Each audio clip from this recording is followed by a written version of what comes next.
So I went out for a walk to try and see if by some chance I could get lucky and find the cheetahs. Had a strange feeling, and I turned and looked behind me, and there was the two cheetahs. They were two brothers, and they were the ones that were hand raised and what started the cheetah project here at Tiger Canyon. They were raised in a captive situation. They were not fed the right things from a young age, which is the case in a lot of places around the world. And so these two young males initially developed something called bow leg, which meant that their bones were not growing at the right pace. One bone grew the right pace and the one was shorter, which meant that they were not good at hunting. This required them to be operated on and held in a zoo for a little bit of time. And then were released here at Tiger Canyon, and the hope was that they would then adapt into a wild situation. So I wanted to see personally how close I could get to them. I didn't have any intention of going and touching them or anything, but I wanted to see if I could go and sit up close and have an encounter with them basically.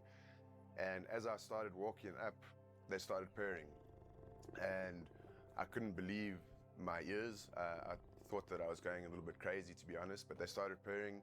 And as I approached, they both stood up and approached me and just straight into me, head bumped me, started purring. I sat down.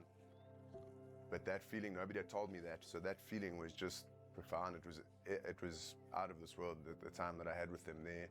My friend's face was quite something. He was in shock, but it was incredible. And that feeling for me was hugely powerful. And from that moment, I looked at cheetahs very differently to what I had before. And I hadn't managed to spend much time with them because their numbers are so low.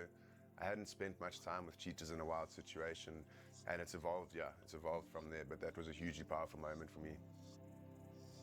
The area that we currently live in, well, that Tiger Canyons is in South Africa, the Free State, right in the center, down to the south of South Africa, used to be a stronghold for cheetah, and there used to be loads of cheetahs all the way through Africa, but this particular spot, there used to be many, and there are none left.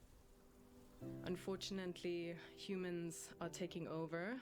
We're building houses, we're farming, so basically the natural areas are getting smaller and smaller everywhere in Africa and even other places.